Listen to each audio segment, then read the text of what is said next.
13. Alright. Fortunately, Shibuya Scramble. I think we're playing this guy. Minoru.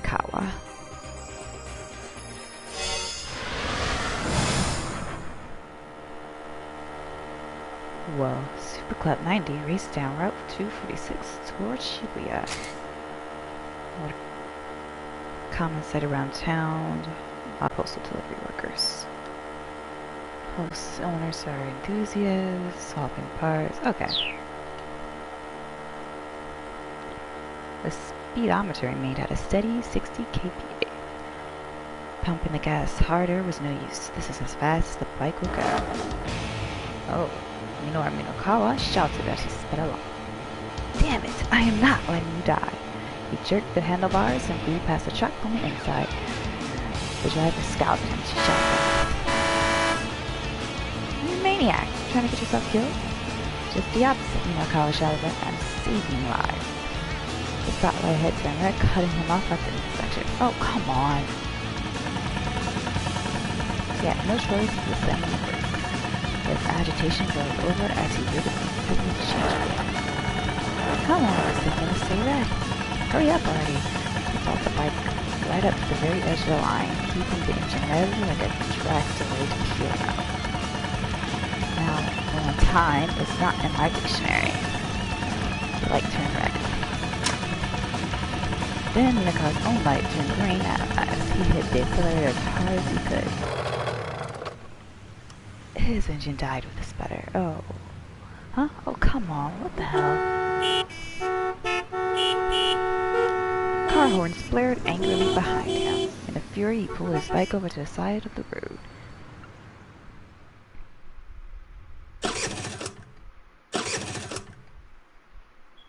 No matter what he did, the engine refused to turn over. Was the problem the spark plug or maybe the battery? Whatever it was, he didn't have time to figure it out now. With tears in his eyes, he left the bike, his companion of 10 years, abandoned on the roadside. Who are you? He was about to break into a run when he saw a taxi dead ahead letting out a passenger. He hurried to hop into the cab. Just head for Shibuya Station. I'll let you know exactly where once we get closer. The taxi driver nodded coolly. King Cook Company? What? Is that what it says? Of course, sir. 10 minutes. I need you to get me there in 10 minutes. The driver grins. I'm afraid getting there in 10 minutes is a bit 15 then. Sir, that's still... Look, that's all the time I can afford. Assuming the traffic conditions cooperate, sir, then maybe. I can't make any promises. Minoru looked at the driver's ID photo above the fare meter. His name is Hachiro Kimizuka. He is a middle-aged fellow, looked a little rough around the edges. Mr. Kimizuka, I chose you for this. You can do it. Chose me, sir. I'm pretty certain we met by chance. Okay, sure. I suppose you could phrase it that way. Anyhow, can we get going? Right, Kimizuka said with a face. I'll see what I can do. Oh, poor Kimizuka. Still with all the crazies. The taxi pulled away at a decent clip.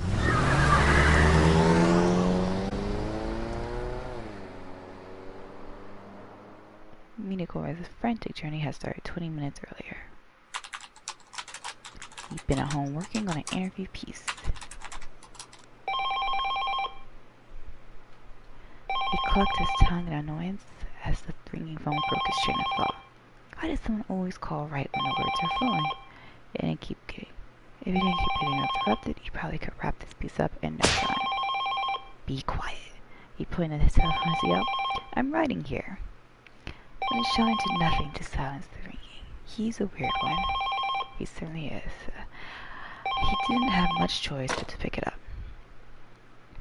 Minoru speaking. There was no response. Hello? He hesitated, ready to hang up. Was this a prank call? It's me. It's Toyama.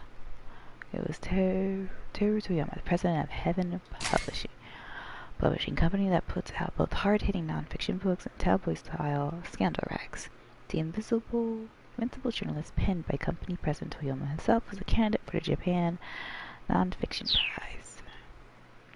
Oh, what do you want? If this is about work, I'm already booked pretty full. He'd taken work from having publishing on several occasions, but the pay was hardly competitive. Lately, he'd been turning them down a lot, so he hadn't heard from Toyama in a while. No, this isn't work-related. Then what do you want? I'm kind of pressed for time here, working on some copy. Minoru was in no mood to beat around the bush. It seemed like every conversation he had with Toyama went like this. Ah, you're busy. That's good. Busy's good when you're a freelancer. Toyama sounded unusually sympathetic.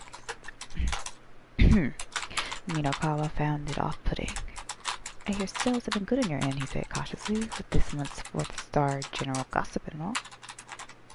4th-star General Gossip was a monthly magazine, having publishing flagship publication. Focusing on the private lives of celebs and politicians, most of the articles found on its pages are random nonsense, but 1 out of every 100 or so contains an actual major scoop, making a difficult outlet to ignore.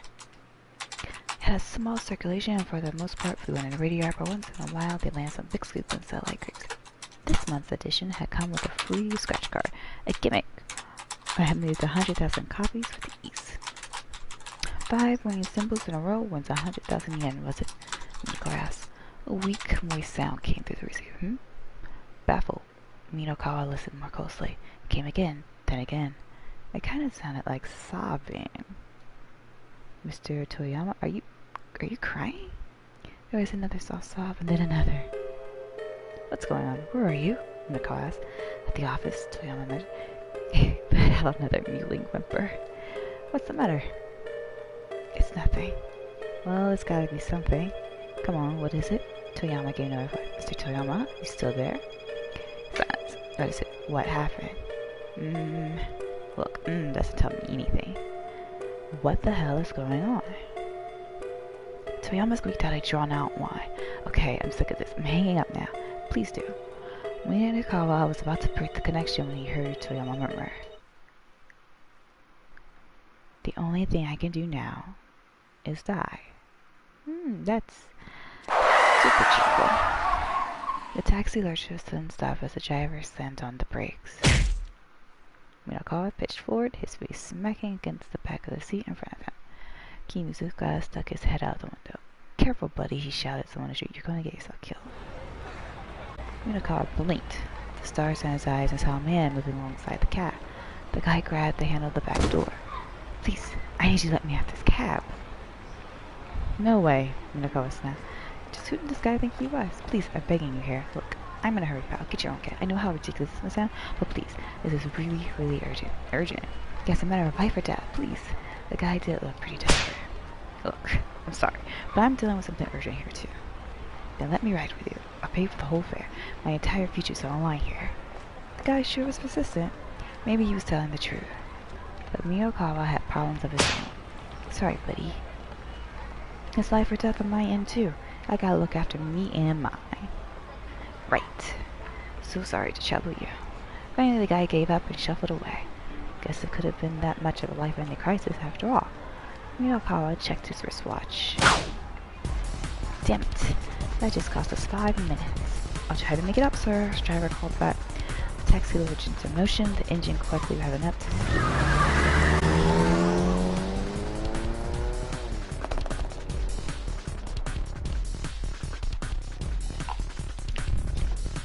Once inside the building, he avoided the elevator in favor of rushing up the stairs.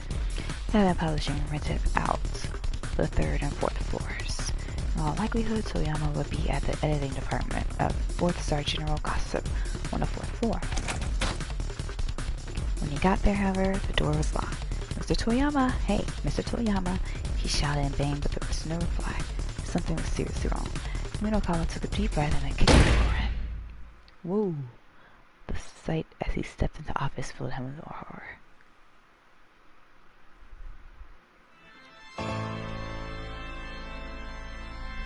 Oh dear. Minoru clutched the sides of his head. I'm too late. Oh no. If only I gotten here a little sooner. Bad end. Just 5 minutes. Minoru rushing as fast as he could, but he didn't get there in time to save Toyama, and sad to say, it was really all Kano's fault. Why does Kano want a taxi tow? Check his 1110 timestamp, and the situation might become clear. Okay, so now we've played everyone. We've been introduced to all the characters, so now we have to do the figure out where they are. Build that in. Time chart. Kano.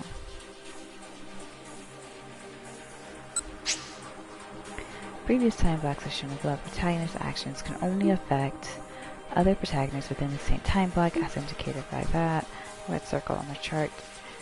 Decisions made in one time block do not impact storylines in different hours. When you get stuck, make sure to check decisions and jump points for the current time block. Okay. What was this? Error in judgment.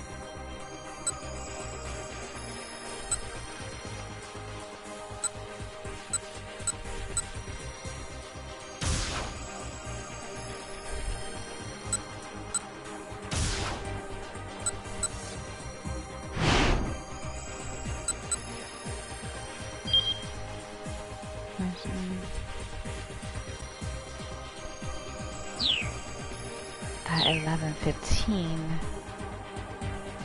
Oh dear. Oh goodness, this.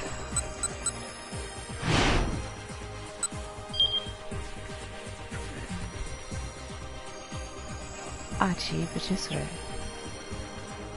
Achi's decision at 11:05.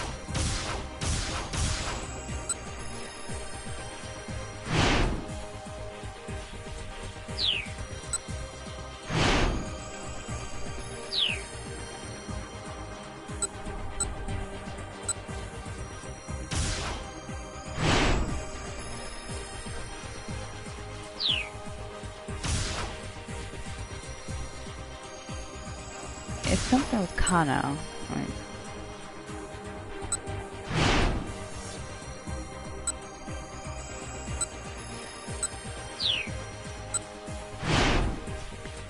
Yush.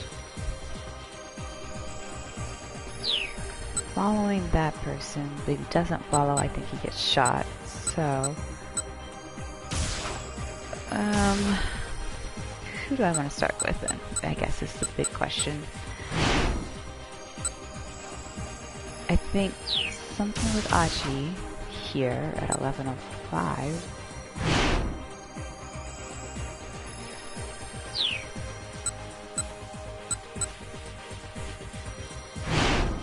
We'll try here. We'll try here for starters. This is. I really appreciate the help, but I should go now. No, hold on. What do you mean go? Go where? He agreed to intervene. I don't want to cause you any more trouble. I'll figure the rest out on my own. So hey, I said, hold on. Nope. Okay. He told me to order him and open the door, and the argument came to a halt. Yep. Okay. This is standing over. There's the man with the cane. It's a revolver in hand.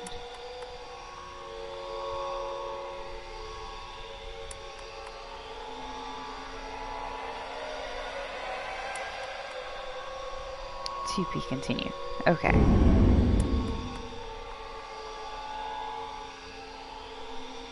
So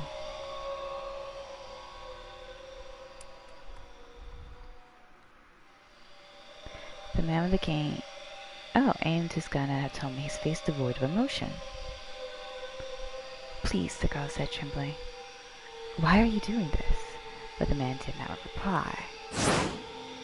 Quickly, Achi stepped into him, Hitomi and the guy, spreading his arms wide. Stop, he said in English, one of the few English words he knew. He quickly reverted back to Japanese. Who the hell are you?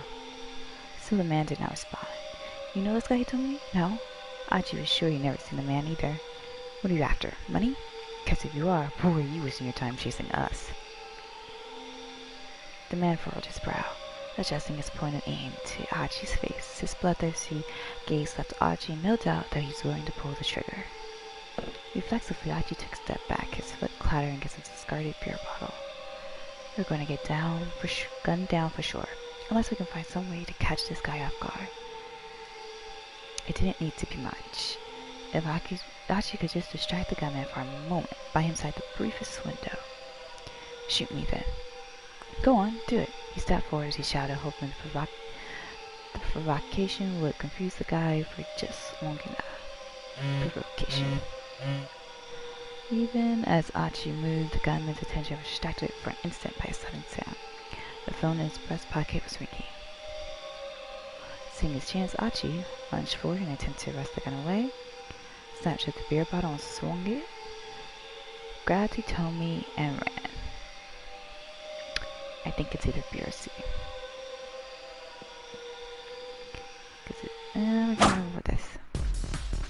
Seeing his chance, Achi snatched at the beer bottle and swung it at the assassin. The man narrowly avoided being shot, but he staggered wildly off balance. Hitomi! Achi grabbed her by the hand and dashed out the cloud. The two sprinted away through the side streets and alleys of Shibuya. Achi began to feel as they were running some matinee mates. Before long, the two had made it almost as far as Aoyama. Wait up. No? Achi, wait up. Achi glanced back at Hitomi. My bad. Guess we've been running pretty hard. You tired? Hitomi shook her head. No, it's just, I have to get to Dogenzaka. Dogenzaka before. What could she possibly need to do there now? That's what I was told when I handed over the case. The man leaned into a whisper to Hitomi as he reached for the case. You're going to do exactly as I tell you. 2 things. He wore a cool, feigned smile as if there was some casual conversation. First, you're going to go to Dogenzaka and get in the blue van there. Hitomi nodded wordlessly. Second, you will not attempt to contact either the police or your family in the meantime. His chilling tone broke no argument. Just those 2 things, and we'll let your sister go. Hitomi nodded again. The man flashed her a big, bright grin. Okay then, give me the money. A blue van in Dogenzaka, huh? Achi muttered. I said the police are a no-go. Yes, exactly. Hitomi's voice betrayed her desperation. I wonder if your sister's in that van then. If she is, then we've got to hurry. If she lay in how to get into Dogenzaka. They could probably avoid their pursuer if they kept to the streets only the locals usually knew about. That meant staying off the more well-trafficked routes like Roppongi-dori or the stretch between Miyamazuka and the station. The sides road south of the station were their best bet. It was going to be a long detour. Alright, come on. Turning, Achi headed back the way they come. After a moment's confusion, Hitomi followed.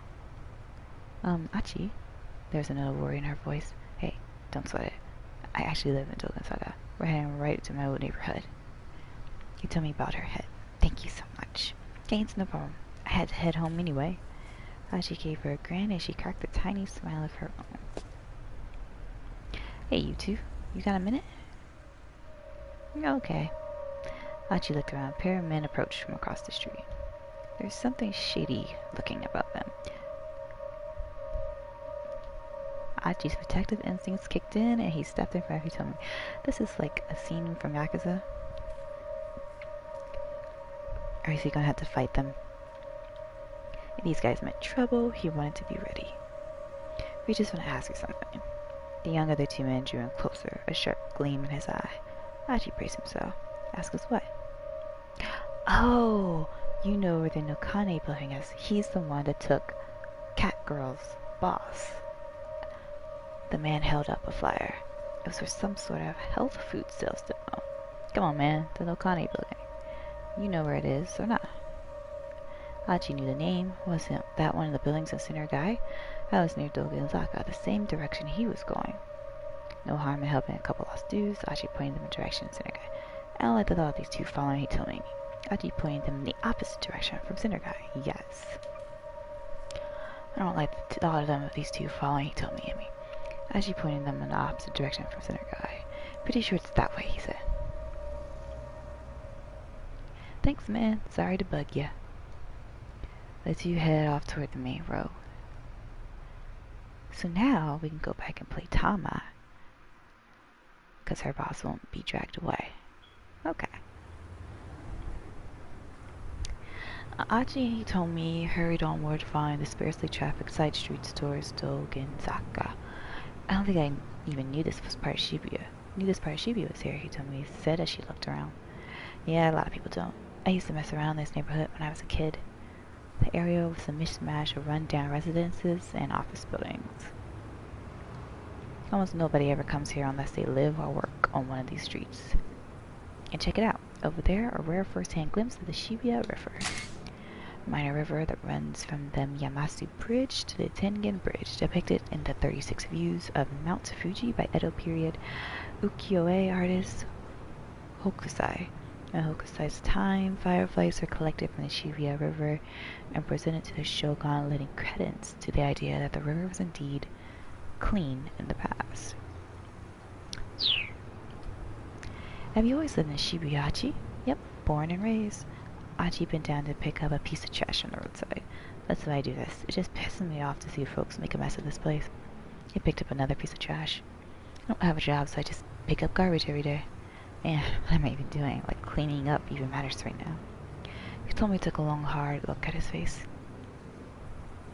What? He demanded. What is it? You're a strange one, Achi. That's so? She was right, of course. It was sort of strange collecting trash every day instead of getting a job.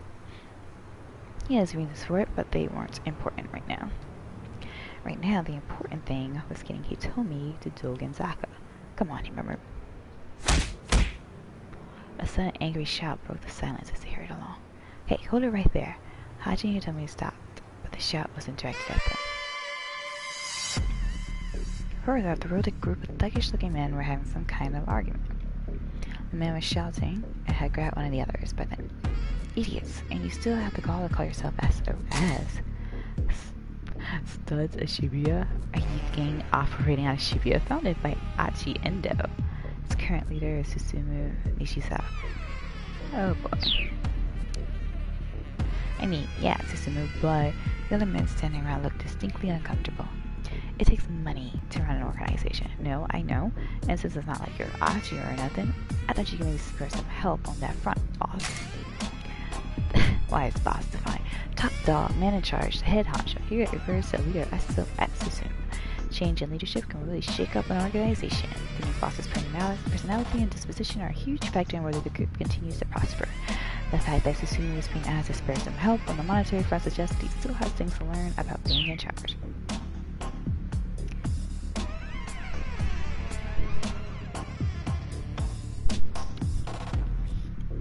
Hitomi looked at Achi when the stranger spoke his name. He smiled awkwardly, then turned back to the altercation. Shut your mouth, Susumu barked. How dare you say Achi's name in my presence? Hey, Achi called out. What was that about me? As soon as they saw him, the other men went pale. Achi kept his tone casual as she strode up to the group. Susumu, you can't just give the guy a beatdown in broad daylight. Why is beatdown? Oh, defined. To mess someone up super bad, usually punches and kicks. Thanks for that definition. I definitely did not know that. Don't want to shock the upstanding people about Fair City. Achi? Susumu glared. Can we drop the pleasantries? Achi provided a hint of a sneer. You got it, Susumu. And I like to point out we're not on a first name basis. With that, Susumu turned and stalked away. His buddies followed suit, leaving Achi and Hitomi alone again. Did you know that guy? Hitomi asked. His name's Susumu Nishizawa. And yeah, I know him. I thought I did. Used to be friends way back. Me and those guys were all part of the same crew I built a little while ago. Achi fell silent. To his great relief, Hitomi didn't pry further.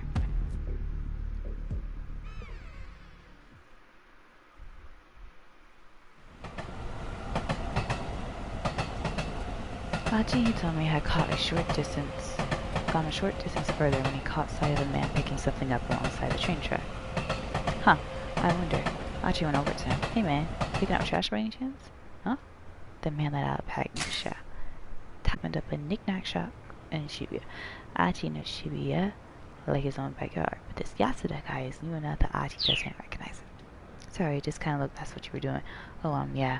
And I'm picking up trash, of course. The guy seemed pretty unnerved. Like, I just got to thinking, man, this place is filthy. Oh, that's kind of terrifying. Right on! Achi clasped the man in his own. Clasped the man's hand in his own. Someone else who gets it. They do? Totally. I see all the trash all over the place and I can't stand it. Oh, yeah, sure. The man breathed a sigh of relief. I can't stand it when someone throws something away when it can still be useful. I hear that. That's the spirit. Haha. As he pulled out his trash he had stuffed in his pocket. Here you go. Huh? Go ahead. Have all of it. The man looked dumbfounded. Usually I go around picking up the trash around here, but I've got a little thing I gotta do today.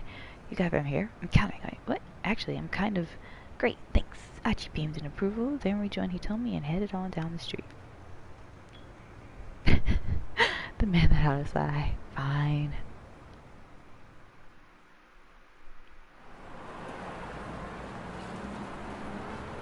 Slipping through a narrow back alley, they came out near the top of Dogenzaka. Achi looked down the hill, but didn't see the blue van anywhere. Nina told me he started making their way down towards Shibuya Station. Hitomi muttered to herself, I don't see it parked around here. Her face twisted up with worry. It was a lot harder to find street parking closer to the station. Hitomi hold up. Achi had a sudden idea. He darted into a nearby soba restaurant, motioning Hitomi to follow. Hey-ya, he called out, the proprietress, a sharp-eyed middle-aged woman. You're looking as lovely as ever today, I see. Oh, Achi, are you done collecting trash for the day? The lady took a look at Hitomi, her eyes lighting up. Maki Yoneda. When she was 19, she happened to stop by this place and was captured by the chilled curry soup. By day's end, she had decided to make the restaurant her home. Married the owner at age 22, they managed the establishment together. Last year, her husband of 30 years passed away. Now she safeguards the generations of the secret of chilled curry soba on her own. Is this your girlfriend? Huh? Oh no, it's nothing like that. The proprietress was undeterred. Oh, she looks just like a model. She's a spitting image of me at that age. My, Achi's got himself a girlfriend. I said it's not like that. Woman waved Hitomi over. Now you know, Achi's got a bit of a mouth on him, and he's not the sharpest tool in the shed, but he's a sweet boy. Okay. Hitomi forced a polite smile to her face. He'll try to deny it, but don't you listen. He told you about Suzune? Ma'am, please. Achi jumped in on the conversation. You gotta hear me out. Look, for a minute, I'm just trying to talk up your good points. Have you seen a van parked around here? A van? Let me think. Yes, come to think there was. A blue one, she added confidently. You told me to lean forward. Where is it now? She asked. Well, I'm not really sure. I don't keep a close eye on things outside, after all. You told me slumped. Bills came by earlier to settle accounts, and we fought over it. No head for finances, that one. That's his problem, honestly. On top of that, of course, my part-time Masa has to have today, honestly.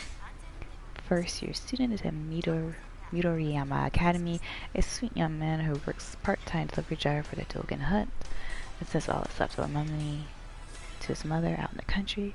Lately, however, he's gotten himself a girlfriend. He's been sending his money back home less frequently.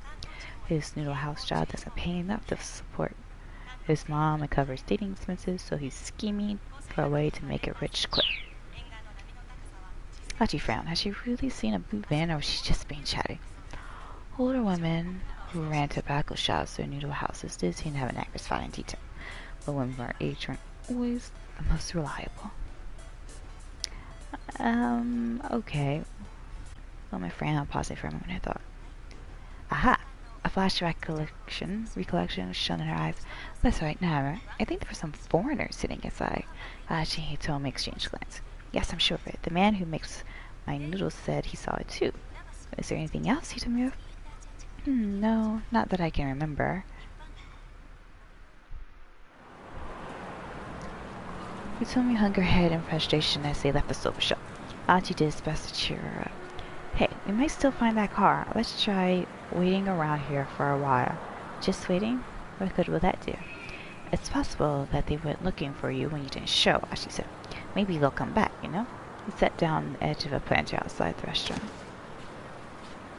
But the criminals already have the money, she said anxiously. Even Achi understood the implication. That the crooks had the ransom, their hostage is nothing but a liability. Why take the risk of letting her go when they already had what they wanted? The situation was bad, very bad. Still, running around Shibuya willy-nilly was only going to tire and frustrate them. Achi wanted to make sure Hitomi had the chance for a little break. You don't have anywhere else to look, so let's just give it 10 minutes, okay, he said. Hitomi seemed unconvinced. She looked like she might just march off down Dogenzaka at any moment. I understand how you must feel, but you know what they say. Slow and steady, stay in place. I don't know that saying. Hitomi burst out laughing. What's so funny? It's slow and steady wins the race. For real?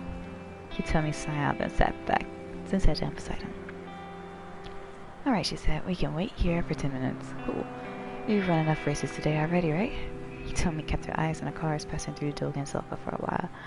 Then she murmured softly to Achi. Thank you so much for everything, really. You can thank me after we find this van. I'm sure if I'd been by myself, I'd been in it too much of a panic to do anything. Well, what can I say? I try to keep my head up and face things as they come. You're quite the optimist, aren't you? Achi grinned.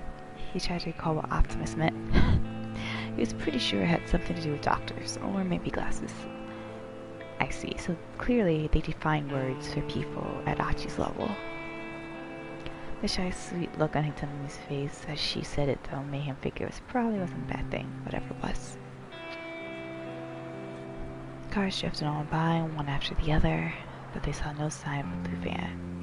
After a while, even Achi began to grow impatient. This was starting to feel like a waste of time. And then...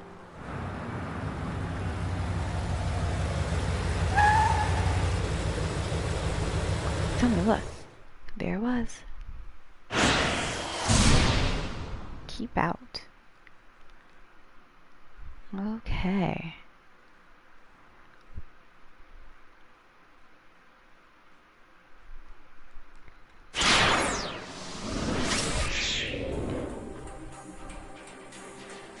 We are going to Tama.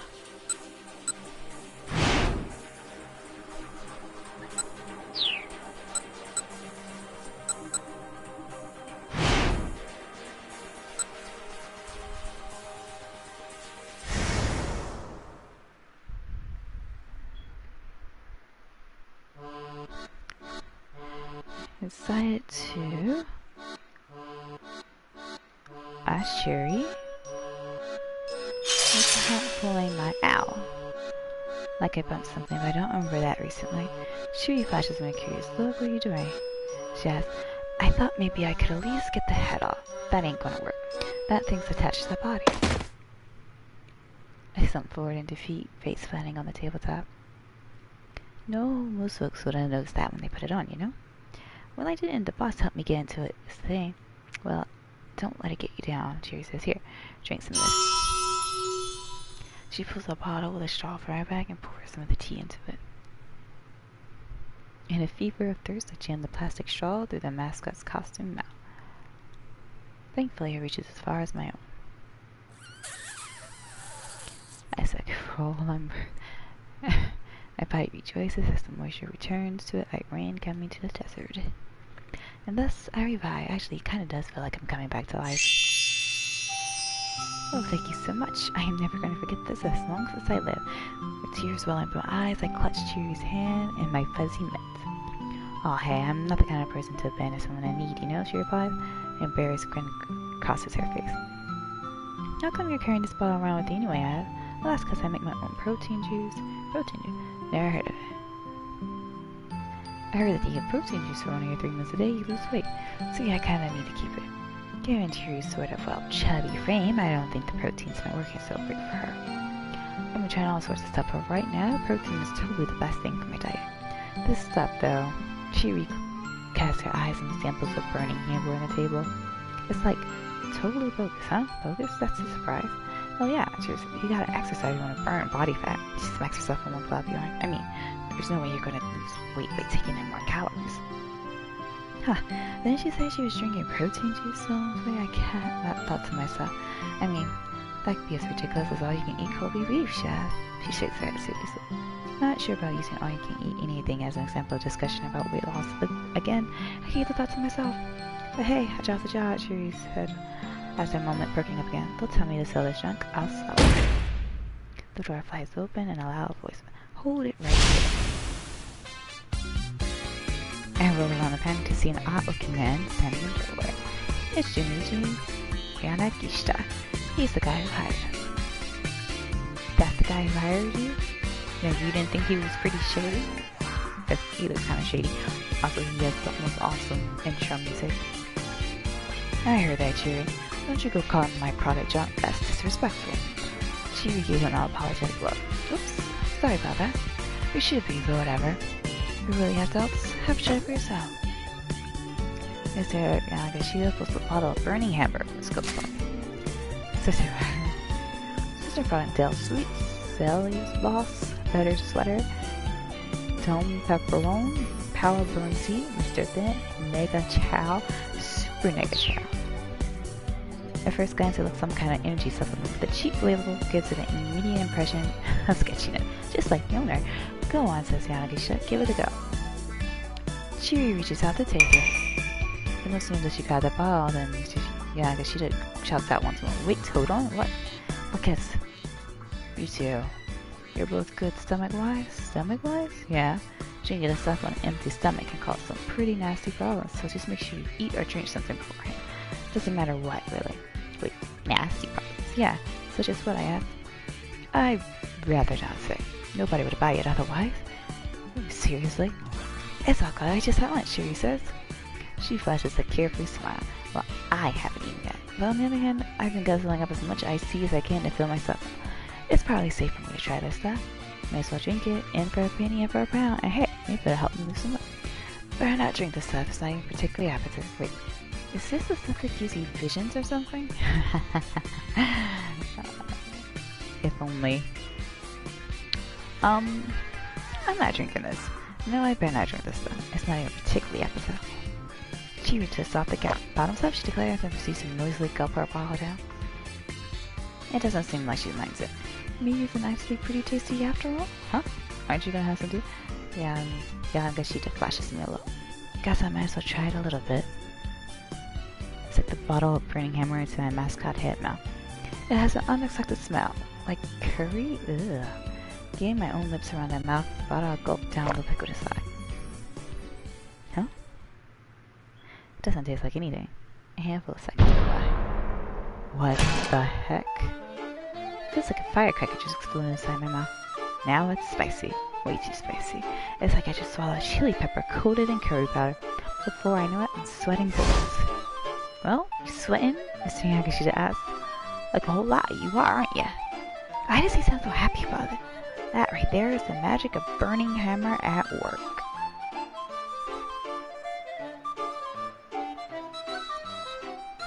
Cheery and I are at a loss for words. Burning hammer. Drink all you want and just burn this pound of. How's that sound? Good, huh? This is just so stupid spicy, it makes you sweat, Cheery blurts out. Blunt and to the point, I approve, yeah?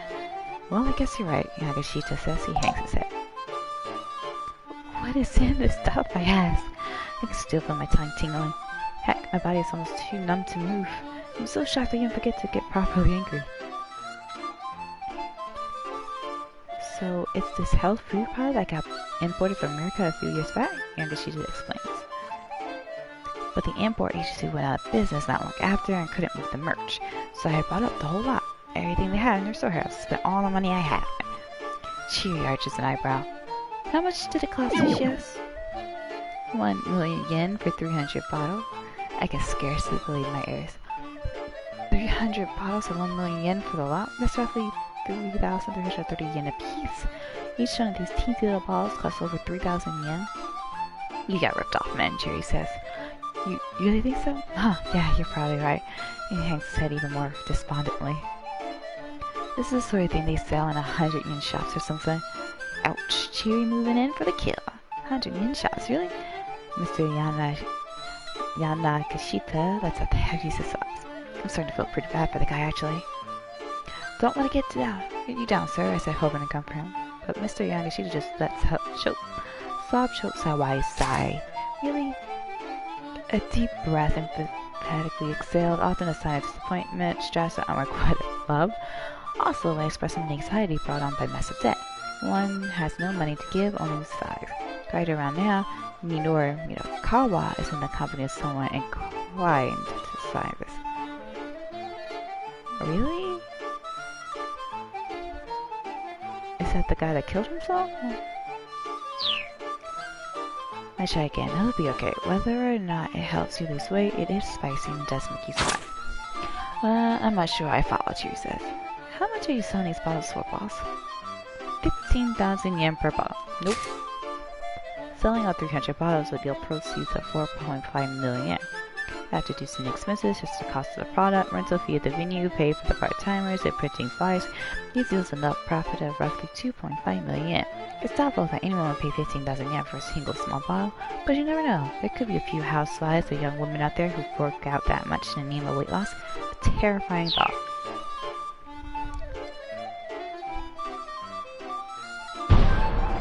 What?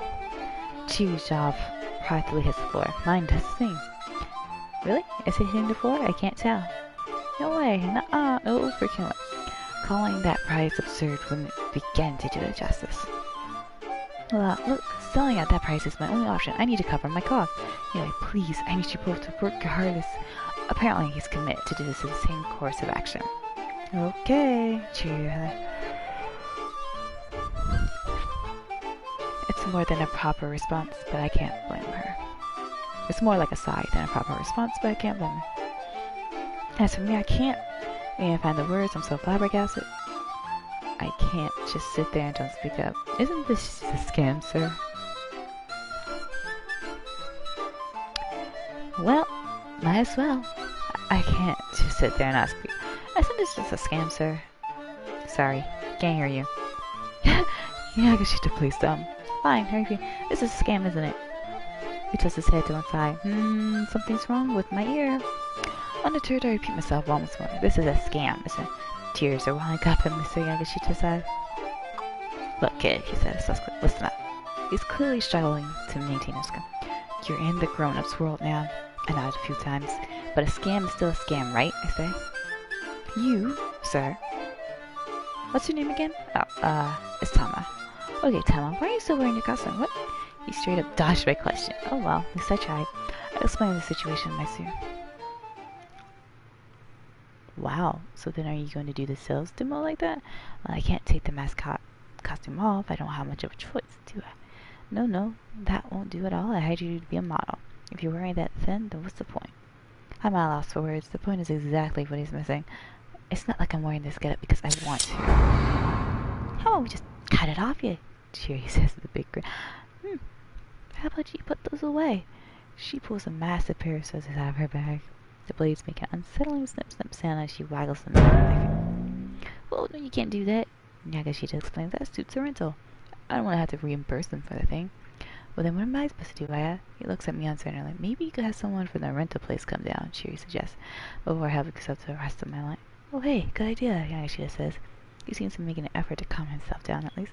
Just try to grin and bear it until then, Tama. Well, I guess that's that, then. I'm sure we'll get off eventually, I say. Hopefully before the demo. That's the spirit. I really need you to be my model. A model, huh? It's flattering, but I can't help but wonder, would I be any good at that? Well, this is no time to be timid. I need that money no matter what. My troubles are started earlier this morning.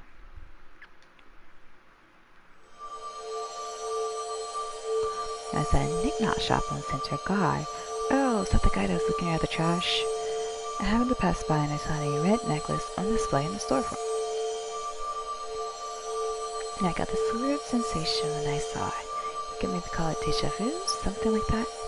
It was as if I had been drawn to it somehow. This was mine. I was sure of it. I wanted it. No, I needed to make it mine. As soon as I possibly could. That's how strong the feeling was. The price was 40,000 yen. I checked my wallet repeatedly, but only had 20,000 on me. Nonetheless, I needed to have it. There was just one question. How? Somehow I managed to drag myself away from the shop. Just a few minutes later, I ran into Mr. Yamashita. Hey, a voice said out of nowhere. If you want, I could pay you 10,000 for a day's work. I found myself staring at this frumpy middle-aged man who was handing out his business card. Managing Director Junichi Yamashita, Yamato Health Food Co. I'm in a real bind here. Need some extra help. Would you mind coming with me? I'm begging you, just one day. You seem pretty sketchy. As much as I need money for that necklace, I wasn't going anywhere with some random weirdo. I ignored him and tried to walk off. Please, please. Yamashita grabbed me by the hand.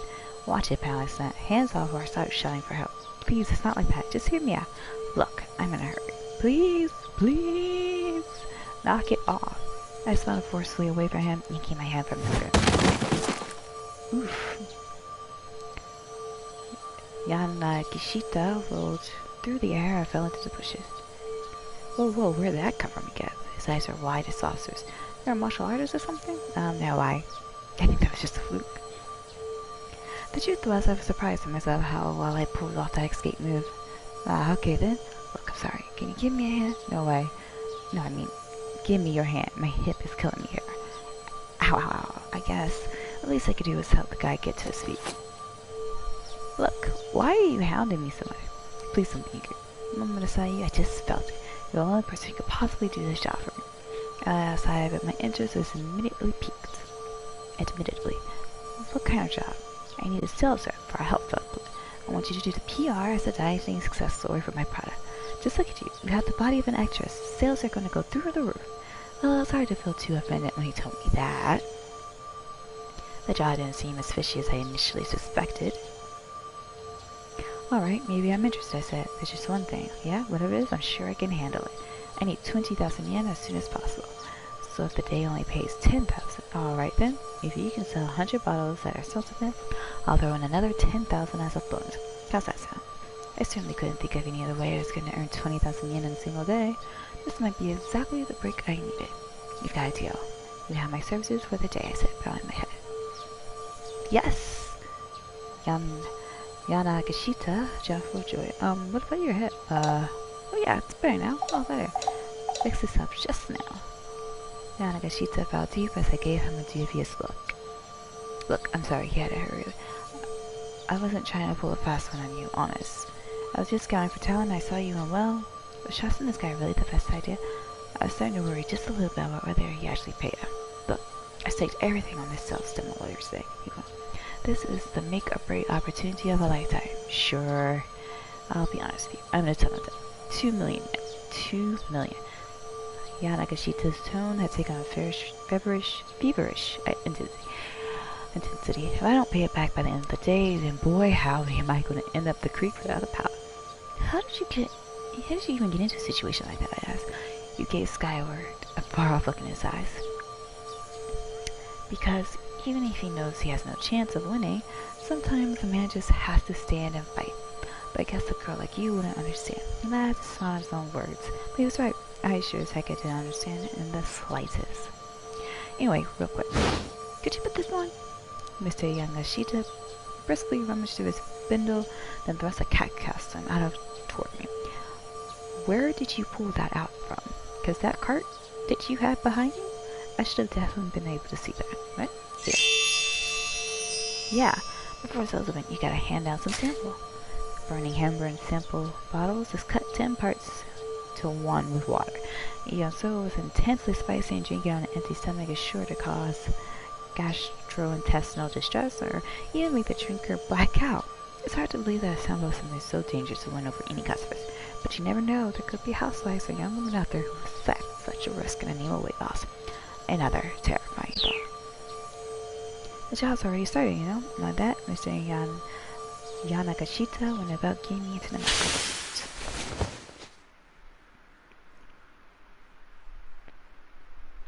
Looking back on it, it was a pretty ridiculous turn of events. Still, if I was going to get my hands on that necklace, I had to take the chance that this job would pay out. I thought we were going to be able to sell a single bottle of this crap, Cheery whispers in my ear. I'll just have to do the best I can, I say. I say it more to myself than anyone else. Once again, I ask myself, why am I such a rush to get this necklace anyway? I honestly don't know. It's the strangest thing. I try my hardest to think of a reason, but all I get is a dull, aching throb at the back of my head. It's the same pain I felt earlier, as if I got in a good bonk on the head or something.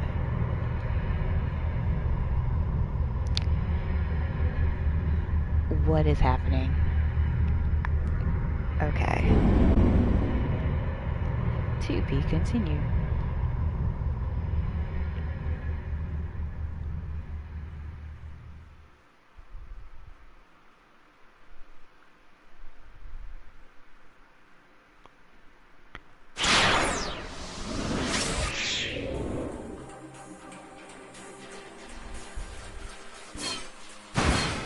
This is a super intense game, and I originally thought it was just about the kidnapping, but